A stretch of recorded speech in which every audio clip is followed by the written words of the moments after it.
Hace mucho tiempo hice un video sobre las mejores duplas que nunca ganaron un campeonato juntas, donde hablé de algunas icónicas como Shaq y Penny, y claro, Stockton y Malone. Pero en este video quiero centrarme en famosos tríos históricos, no en duplas, que parecían estar a punto de ganar el campeonato y tenían todas las herramientas, toda la expectativa y todo el talento para lograrlo. Parecía que podrían haber ganado el título si algunas cosas les favorecían. Sin embargo, siempre surgía algún obstáculo que les impedía ganar. A veces ni siquiera era culpa de los propios jugadores, sino de la directiva. Vamos a analizar en detalle estos 5 grandes tríos y por qué nunca ganaron el campeonato que desearon durante tanto tiempo. ¿Qué pasa? ¡Wow! ¡360! Steve Nash, Amari Stoudemire y Shawn Marion. Cuando Steve Nash se unió a los Phoenix Suns en el verano de 2004, no hubo tanto alboroto como uno esperaría. Aunque Nash fue base All-Star de los Mavs por años, se creía que a sus 30 años ya había llegado a su mejor nivel y no tenía mucho margen para mejorar. Sin embargo, esa idea fue descartada de inmediato. ¡Oh! ¡Qué salida tan impresionante! Nash se la da a Marion por dentro. Y Steve no parece cansado ni con las piernas pesadas aquí en los primeros 2 minutos. Al llegar a Phoenix, las habilidades y el estilo de juego de Nash se liberaron a su máximo potencial. Los Suns, que contaban con una gran cantidad de talento joven, especialmente Amari Stoudemire y Shawn Marion, 2 jugadores superatléticos que eran tan versátiles y dinámicos, se beneficiaron enormemente de la visión de cancha de Nash. Los 3 formaban una combinación perfecta y llevaron a los Suns de ser mediocres a ser el mejor equipo de la liga, con la mejor ofensiva y mayor ritmo de juego de la liga. Lamentablemente, este trío estuvo poco tiempo junto. Solo compartieron 2 temporadas completas, ya que la lesión del ligamento cruzado anterior de Amari limitó su tiempo juntos. En esas 2 temporadas, ganaron 62 y 61 juegos, respectivamente, pero en ambos años, su esperanzadora carrera hacia el campeonato fue terminada por los San Antonio Spurs. ¿Su kriptonita? Aunque los Suns eran sin duda el mejor equipo ofensivo de la liga, les costaba mucho trabajo defender contra equipos de élite. Y con el juego deteniéndose en los playoffs, su transición perdió efectividad, ya que no ejecutaban bien jugadas en media cancha. En la serie de 2005 contra los Spurs, permitieron que anotaran más de 100 puntos en cada partido. En ese momento eso era mucho, ya que los Spurs ni siquiera promediaron tantos puntos en la temporada regular. En esa serie, Amari Stoudemire promedió impresionantes 37 puntos por partido. Sin embargo, en defensa era como un cono de tráfico, permitiendo mucho más que eso. Años después, incluso admitió que Mike D'Antoni, cito, nunca le enseñó a jugar defensa. Si ves la manera en que los Suns defendían, le creo. Con Stoudemire fuera la mayor parte de la temporada 2005-2006, los Suns aún lograron un año exitoso bajo el liderazgo de Nash y Marion, llegando de nuevo a las finales de conferencia. Sin embargo, en la temporada 2006-2007, tuvieron quizá su mejor oportunidad de ganar un campeonato.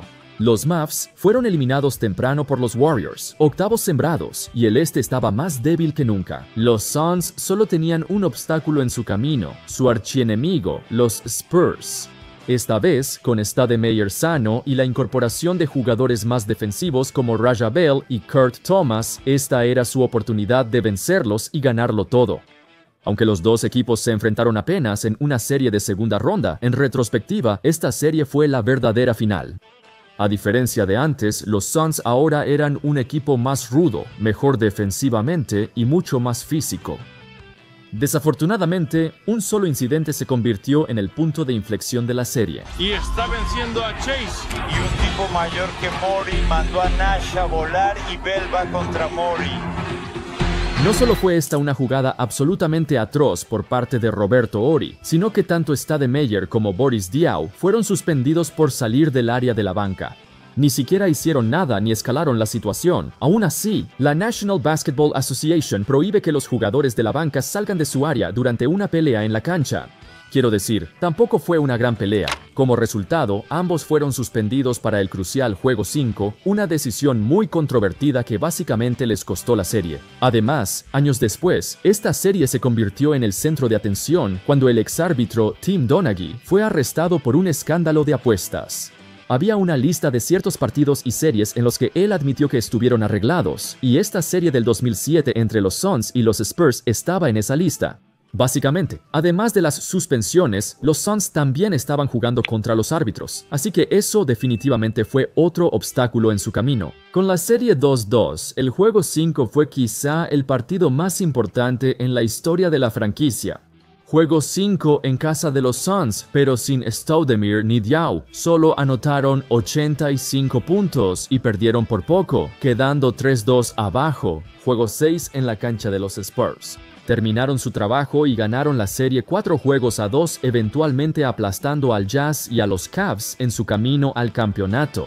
Si esta suspensión no hubiera ocurrido, había una verdadera posibilidad de que fueran los Suns quienes levantaran ese trofeo, si los Suns hubieran superado a los Spurs. O seguro habrían ganado el título ese año, eran mejores que Jazz o Cavs. Al final, esta derrota motivó a Steve Kerr y a la directiva de los Suns a hacer cambios en su plantilla, intercambiando a Shawn Marion a Miami por un envejecido Shaquille O'Neal. Fue un intercambio bastante sorprendente, considerando todo lo que Marion aportaba al equipo, cubriendo huecos, haciendo el trabajo sucio y defendiendo a todos. Eso se le pedía, era el complemento ideal para este equipo. Con su salida, este trío solo jugó 2 temporadas completas juntos. Zach Randolph, Mark Gasol y Mike Conley. La Conferencia del Oeste durante toda la década de 2010 e incluso hasta ahora siempre ha sido una auténtica batalla campal. Aparte de los contendientes habituales y los equipos llenos de estrellas, los Grizzlies fueron considerados un caballo negro durante todos esos años. Básicamente, eso implica que eran una amenaza para eliminar a cualquier equipo de la liga, no recibían mucho reconocimiento y su plantilla tenía defectos que hacían dudar de su capacidad para ganar consistentemente. Desde 2011 a 2015, los Grizzlies eran una fuerza a tener en cuenta, y todo comenzó cuando se colaron en los playoffs como octavo sembrado y sorprendieron al vencer a los muy favoritos San Antonio Spurs. Consiguiendo el rebote.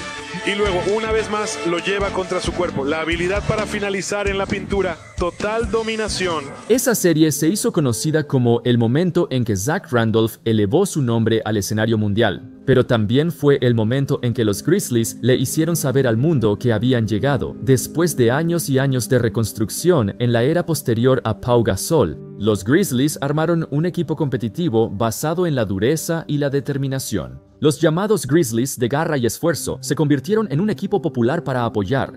No solo por su actitud, sino porque jugaban baloncesto de forma muy distinta a cualquier otro equipo en la liga. Aunque compitieron por 5 años, los Grizzlies siempre tuvieron el mismo problema sin resolver. Con ritmo lento, dependencia en sus jugadores grandes y tiradores inconsistentes, los Grizzlies flaqueaban ante equipos que generaban mejores tiros. Los Grizzlies confiaban en sus jugadores altos para dominar la pintura. Estuvieron entre los 5 primeros en puntos en la pintura varias temporadas. También ocuparon el último lugar en intentos de triples durante varias temporadas, lanzando solo entre 11 y 14 por partido en esos años. Podrías pensar que eso es poco ahora, pero incluso en ese entonces era extremadamente bajo, aproximadamente la mitad de lo que intentaban los equipos que lanzaban más triples. Por eso su ofensiva tenía muchos problemas de espacio en los playoffs. Llegaron una vez a las finales de conferencia, pero sus defectos, sobre todo la falta de ofensiva dinámica, los perjudicaron.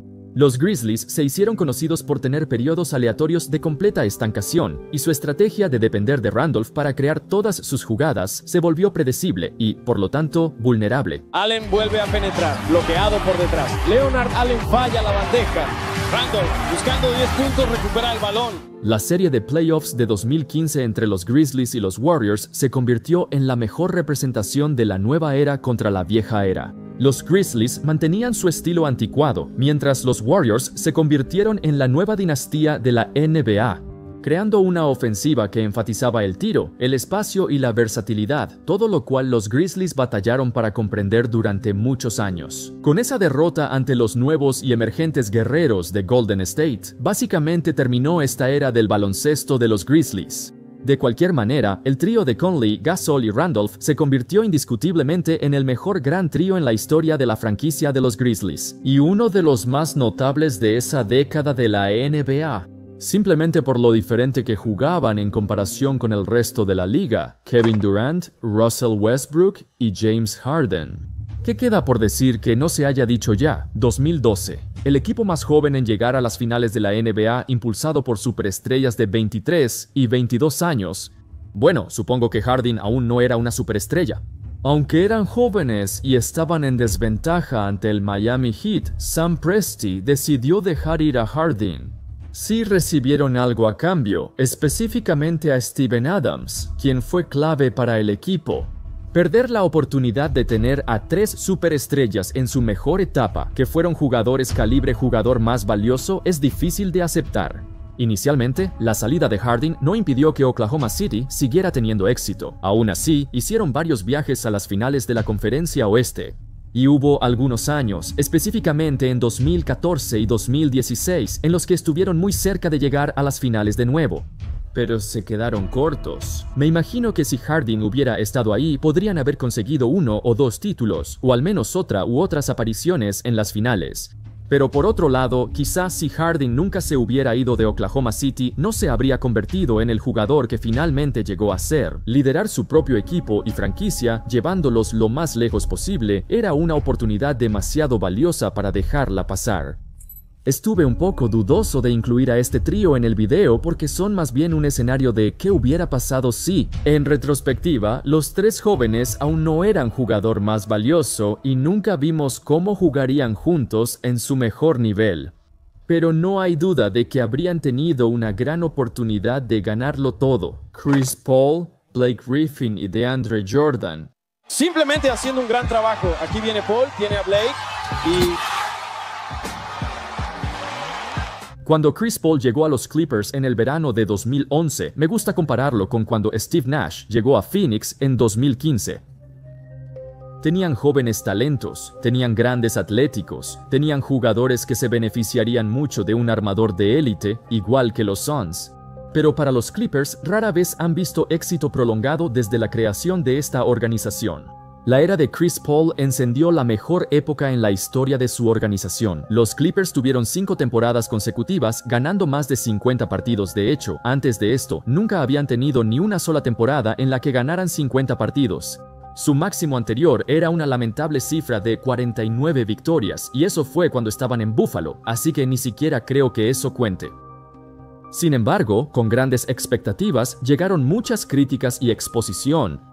Como los Grizzlies de esa época, los Clippers también eran considerados contendientes sorpresa, pero quizá un poco más que Memphis, simplemente por estar en el centro de atención con uno de los mejores bases de la historia.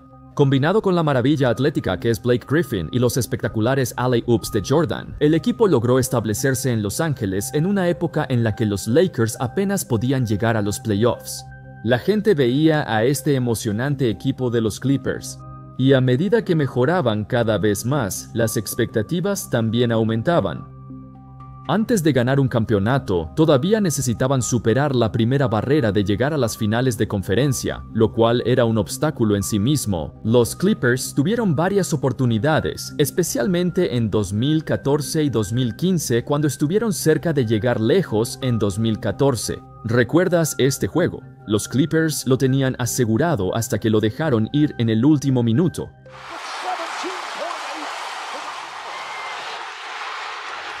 Ahora los dos intentan bajarla bien. Se la quitaron.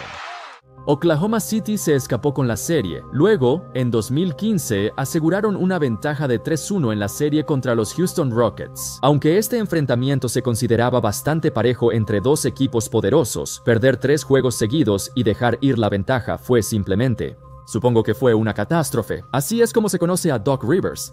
Pero aún así, la secuencia de eventos más devastadora llegó en el juego 6. Los Rockets superaron una desventaja de 19 puntos en el último cuarto, ganaron y empataron la serie 3-3 antes de volver a Houston para el juego 7. Lograron esto con James Harden en la banca, mientras los 3 grandes de los Clippers estaban en la cancha sin poder evitar que sus esperanzas de campeonato se desvanecieran otra vez. Esta serie hizo que todos en la NBA aceptaran: la maldición de los Clippers es real, no soportan la presión. Chris Paul y Blake Griffin no soportaron la presión. Jordan ni siquiera puede meter un tiro libre ahora. Hubo esta oscura realización de que, por más talentoso y bien construido que esté este equipo, simplemente no lo tienen. Carecen de mentalidad y motivación para ganar el título. Sin mencionar todas las lesiones inoportunas que sufrieron Chris Paul y Blake Griffin. Siempre se lesionaban al iniciar los playoffs, lo que dañaba gravemente sus posibilidades de competir. En esa época, los Clippers eran vistos como los principales rivales de los Golden State Warriors. Sin embargo, nunca avanzaron lo suficiente en los playoffs para enfrentarlos, siempre quedando fuera en segunda ronda. Larry Nance, Brad Daugherty y Mark Price. Si hubo un equipo que quedó completamente opacado por la llegada de Michael Jordan a Chicago, tiene que ser los Cleveland Cavaliers. Todos recuerdan su icónico tiro ganador en el último segundo que eliminó a los Cavs en la primera ronda de 1989. ¿Pero lo sabías? De 1988 a 1994, los Cavs fueron eliminados por los Bulls 5 veces en los playoffs, 5 veces en esos 7 años. Con su gran trío de Nance, Daugherty y Price, se volvieron el trío más subestimado de la historia, solo porque enfrentaron una fuerza mayor. En la temporada 1988-1989 lograron la calificación neta más alta de la liga. Los tres hicieron varias apariciones en el equipo All-Star durante ese periodo de tiempo. Y a pesar de su mala suerte con las lesiones, su resistente gran trío regresó a los playoffs y continuó enfrentándose a los Bulls año tras año, perdiendo año tras año. Aparentemente, fue ese equipo de los Cavs el que popularizó el término gran trío. Antes, los medios casi no usaban ese término, y como un equipo con 3 estrellas que se complementaban muy bien, simplemente fueron víctimas de los Chicago Bulls. Es algo triste. Siempre estuvieron bajo la sombra del gran MJ, quien básicamente los usó como saco de boxeo durante toda su carrera.